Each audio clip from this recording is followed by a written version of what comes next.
On today's show, learn how to apply Christian principles to study consumer behaviors, community guidelines with the new editorializing, and find out 5 tips on surviving attacks from pronoun pagans.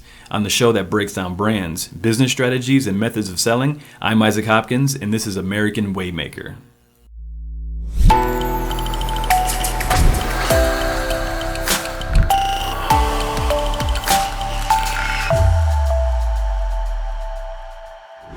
This is the show that breaks down high-earning brands so we can uncover the proven approaches to sales that drive the world around you. I'll walk you through every mental trick, brand experience, and philosophic concept and how it all relates to life through the lens of copywriting as an ethical, high-ticket sales consultant and my values as a Christian. This show is sponsored by SquishyBrick.com. Do you need help telling understandable and relatable brand stories? Is your marketing filled with dull, unimaginative, and confusing writing? Then head over to SquishyBrick.com. They specialize in website copy, product descriptions, ebooks, and attractive presentations. Check out some of their case studies, and then click the orange Start a Project button at the top right-hand side of the screen to set up a free consultation. That's SquishyBrick.com, SQUISHYBRICK, brand strategy and copywriting for free thinkers. The words of the Bible are the original community guidelines, providing wisdom that remains relevant for ages. Editorializing those words allows leftists to manipulate world culture into removing specific ideas from common thought. Canceling someone destroys entire lines of concepts, history, and individual fulfillment to knowingly demoralize supporters, putting your business in danger when one of those lost lines of history crosses with your beliefs. Now, have you noticed the constantly changing community guidelines on almost every platform? I think the first community guidelines on earth are from the Bible, a source of wisdom that got things right the first time around. And the deception of editorializing wisdom is at the core of almost all leftist agendas. Using old knowledge to manipulate young people searching for one truthful news source. Instead, they hear from experts, expecting a variety of opinions and perspectives, but none emerge. This collectivist fraud is what's infesting institutions of the media, government, and military, changing the meaning of words to fit the experts' interpretations of current trends. So things like AdWords are effective because they force patterns onto world culture through Pavlovian controls, provoking the shape and direction of events with sheer buying power. Now, triggered by these controls, marauding bands of pronoun pagans might try to lash out at you using Marxist warfare. This could result in compelled speech that leads to your ostracism or banishment from society. This proverbial attempt at your life, it's removing any ability to participate in society unless you conform to the world and risk being stranded in a desert of destroyed history, concepts, and individual fulfillment. So, to me, the Bible provides wisdom for this type of situation in these events. Essential to solving these problems is in surviving attacks from all sorts of pronoun pagans. And this is what has inspired the stories that I have for you today. So first is the massive advantage of Bible-based advertising. Learn how to apply Christian principles to study consumer behavior, choices, and preferences. Next is about how community guidelines are the new editorializing. You can recognize deceptive corporate practices and avoid community guidelines that are designed to enforce editorial control and manipulate their users, because that's what they're used for. Then learn the 5 tips to survive a leftist berserker attack. Gain peace of mind and be prepared with this guide for withstanding leftist assaults. All these stories will help you better understand consumer behavior, avoid community guideline traps, and learn to have 5 reproducible tips to survive personal war. But that might mean you get stuck calling leftists pronoun pagans, or at least in your heart.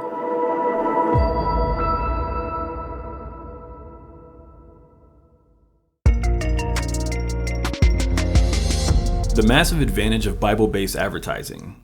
Learn how to apply Christian principles to study consumer behaviors, choices, and preferences. While others are focused on data collection to identify customer habits, why not reference the most long-standing human case study in history? Predicting how to serve the needs of your audience across markets, regions, cultures, it's a constant puzzle that all business owners have to face. Relying solely on customer data often reflects the will of outside influences in place of the individual.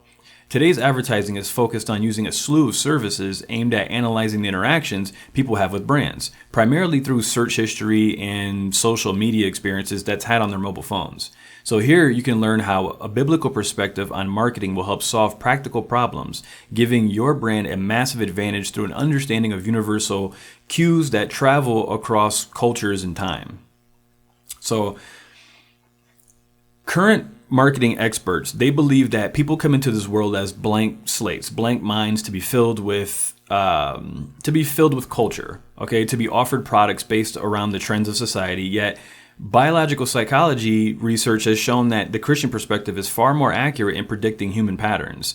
This post will help you understand how Christian principles derive deep insights through an understanding of innate biological blueprints, considering a combination of biology and environment to produce unique marketing results. Now, because the progress of app-based companies has been outstanding, really, the push for data collection schemes has crept into everybody's business strategies. Now, you might have even tried using, a Google AdSense or just using some part of it at least, not really knowing what or how it's even helping. You maybe even played around with some social media management services or messed around and bought a data access to a data library, hoping that at the end it will result in sales, only to realize that you're spending way more money and time in your marketing services than what's actually being sold. So eventually you go, okay, you buckle down thinking, okay, I'm gonna learn this marketing stuff. I'm gonna get this SEO stuff, right? So you dive deep into learning how to measure every movement your customers make, from the homepage to checkout, including how many breaths they took along the way and whether or not that side banner made them feel enough happy feelings inside, right? So you track every little detail. Now, every facet of your marketing becomes overly focused on tracking tons of metrics, feeding customers hyper-specific advertisements, and still not necessarily receiving the results that you hope for. All these headaches at the expense of your time, energy, and really doing what you love to do, not learning how to be an SEO master. So an accurate understanding of how people make choices isn't really complete without recognizing the insights of human nature that the Bible contains. Functioning as a massive case study, it covers nearly every meaningful human interaction and decision-making process without the need for some, large-scale data mining scheme. This understanding is worth far more than any Facebook ad, allowing you to predict the biases or preferences of people with wisdom that endures time, culture, and trends. Okay, so the incorporation of Christian theology into your marketing strategy produces a math-like formation of predictable patterns, okay, based on human perception and biological tendencies. So very little in consumer behavior actually makes sense outside of Christian principles and the understanding of universal human nature.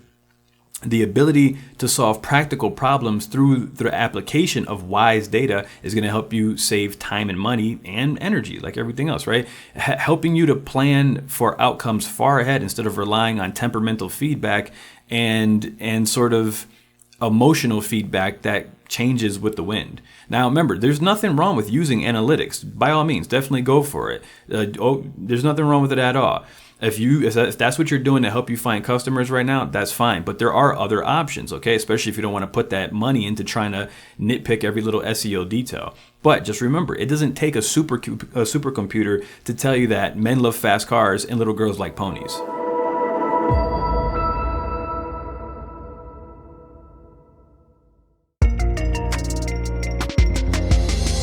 Community guidelines are the new editorializing.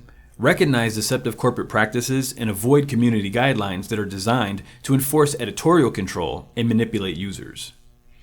So, corporations are using community guidelines to sidestep Section 230 laws, okay? Companies are updating their guidelines constantly, often in response to political situations and individual users. Companies like social media sites create standards that are purposely vague so that way they're able to precisely choose when and where to apply them or when to let things slide. So here we're going to cover how large corporations are seemingly hiding behind community guidelines to sidestep laws that distinguish between platforms or publishers while maintaining complete editorial control. So At this point, every corporation has sent out the obligatory email informing, employees that informing employees and users of their new code of conduct, one that continues to be updated yet referred to as gospel. Okay, this post will explore the ideas of large corporations ostensibly using their community guidelines to bypass crucial laws that determine their level of responsibility for the content that they host. Most large companies, notably social media sites, they alter their policies in reaction to individual users and political positioning on a regular but predictable basis. Many users try to comply with the rule revisions by taking them at face value, making adjustments, then publishing fresh new content that adheres to the new criteria.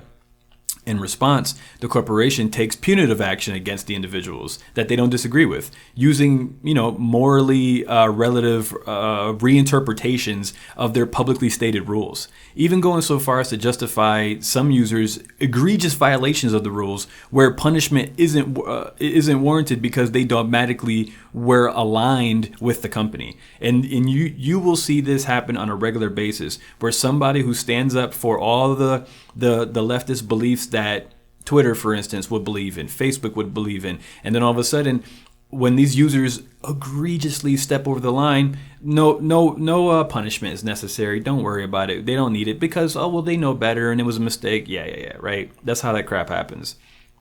So next, these companies start banning users who disobey their fluid regulations with increasing latitude. These come, and then comes the retroactive enforcement of all new policies, where previously sanctioned content is now deemed offensive. Okay, so like two young boys playing with action figures who disagree on their hero's powers, no, I hit you first, right? We might reach a point where companies amend guidelines in real time and enforce the contradictory updates on a mass scale, enacting full control over what's published by narrowing down the possible ideas that are even allowed. Okay. So in real time, they're going to start doing this. As things progress further and further, something you already posted 2 years ago will get flagged. It's going to get to the point now where 3 days ago, 4 days ago, where whatever it is, in real time, they're going to jump in and say, we don't like what you're posting. So it would be reasonable to assume that the goal of these companies taking these kind of actions in doublespeak is to dominate the minds of people, removing all traces of alternative ideologies. Okay? Underhanded tactics like these do unfortunately work on unsuspecting populations, especially when given a never-ending stream of jargon-packed excuses that seem plausible to well-meaning but technologically deficient users. Okay? Especially Congress, right? Their actions suggest that it's all a game of pretend, applying consistent deception on our laws and the American people through the sluggishness of our justice system and people's understanding of new technologies. If this deception isn't identified in time, a new form of digital tyranny is going to be produced, one that isn't contained online but has grim effects on everyday life. The reaction from Americans will be intense if they determine that the intended purpose of these technologies was social control instead of costless communication.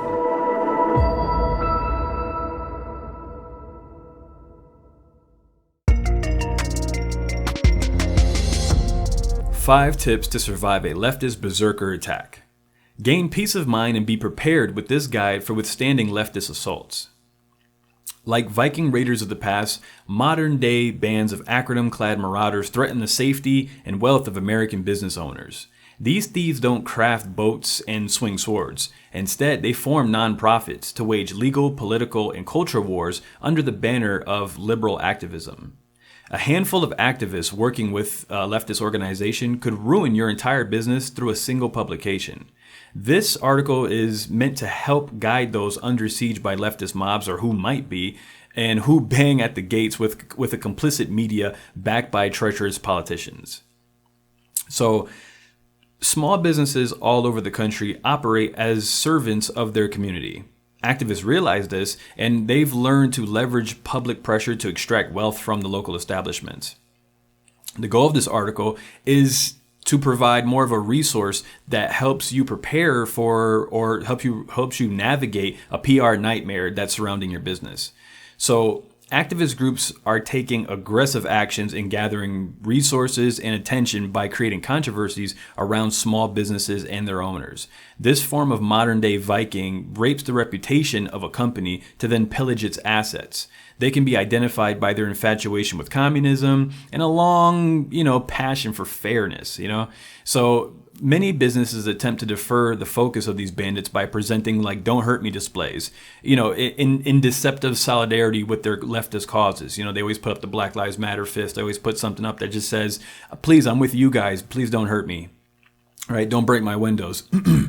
So they generally accept these offerings just long enough to fool you into believing that you're safe, only to ambush you as soon as they need something to burn, right? So every one of these cities that had riots, there was tons of people that got their windows smashed and got the place burned down, and it had, "We stand for Black Lives Matter, and we do this and we do that." It doesn't matter. They don't really care. They're just looking for something to burn, okay? They seek out a proprietor that looks like a good mark, okay? Someone they could attack and control.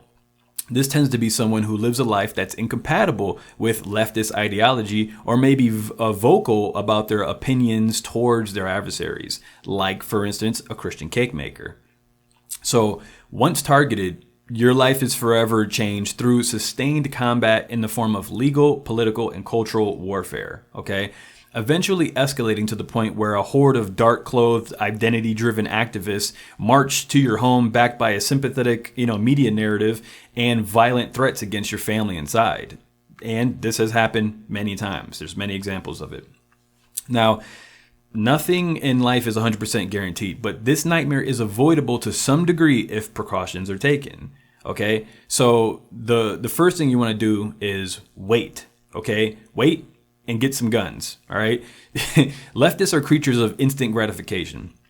Simply hiding out for 2 weeks is sometimes good enough for the mob to get bored before moving on to a new target. If they have no direct ability to cause you any damage, then lay low and let their attention deficit disorder kick in, okay? Also, now's the time to make proper defense in case things go bad, all right? The last thing that you want to worry about is how to protect yourself, family, and your staff once the violence finds you, okay? Never apologize and lawyer up. Under no circumstance should you ever apologize for anything. Even if you are sorry, okay, what's the point of an apology, right?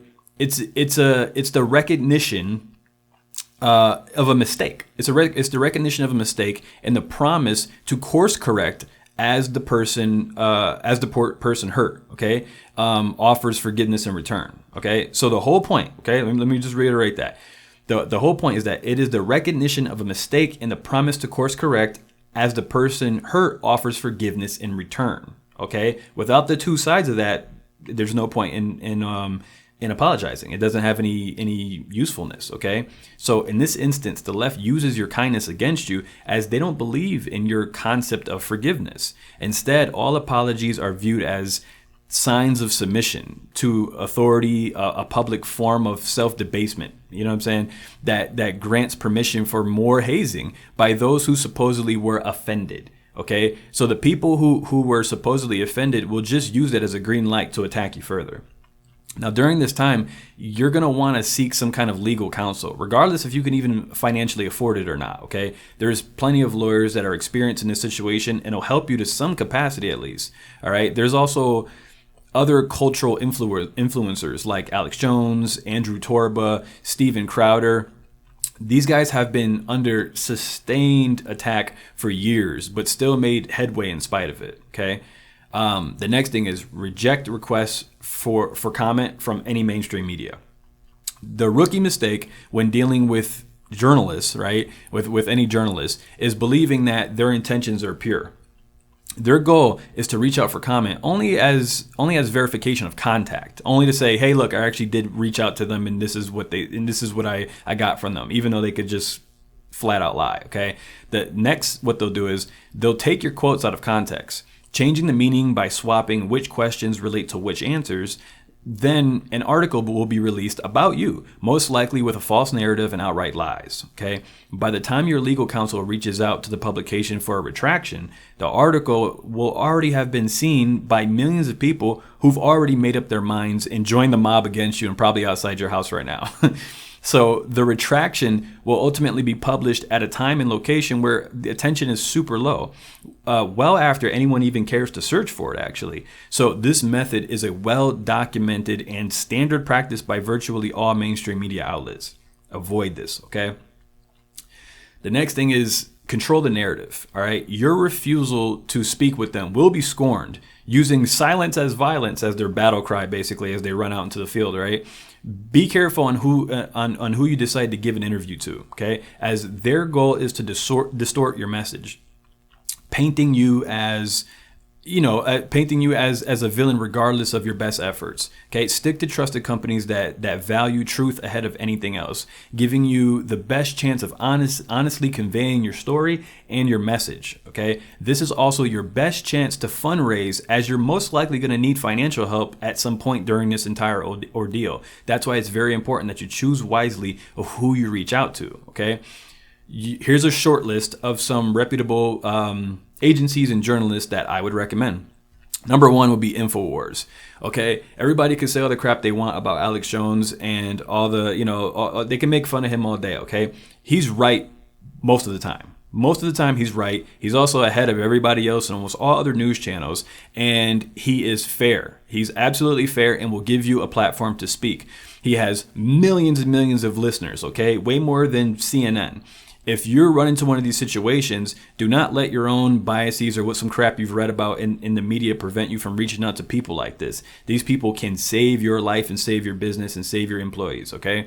Next up would be Project Veritas. Project Veritas has been crushing it left and right on their sort of their crusade against big tech's censorship and just all the crap they do, shadow banning and all this stuff. They have been the tip of the spear. The InfoWars and Project Veritas to me are the tip of the spear when it comes to this stuff. Then after that you have wearechange.com, you have Daily Caller, then you have Elijah Schaefer from Slightly Offensive. And then there's a couple other journalists, BG on the Scene. I actually don't know his real name, but it's BG on the Scene. BG on the Scene is how you can find him everywhere. Drew Hernandez, and then you got Tim Pool. Tim Pool's not a journalist currently. He's kind of working on his own show now, but he still does journalistic work. So I think it's still worth it to put him on the list because I think that he at least is fair.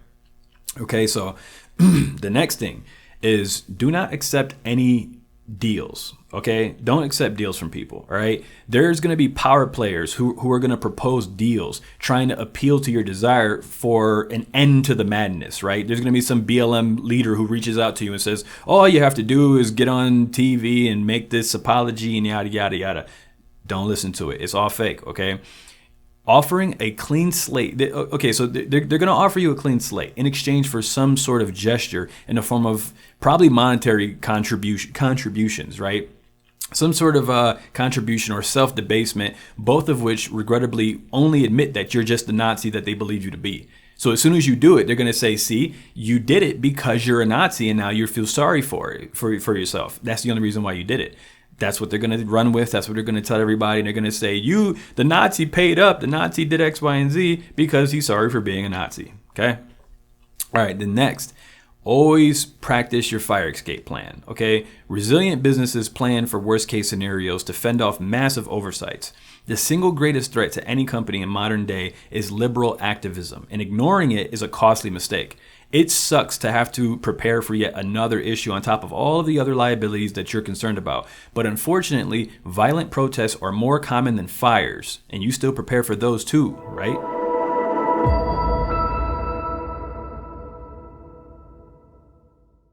So what do you think about what I covered here today? If you think you're interested or you find value in the show, then let me know by commenting American Waymaker on wherever you're watching. Or you can use the hashtag American Waymaker on Minds.com, Gab, Parler, Twitter, anywhere you can find me at.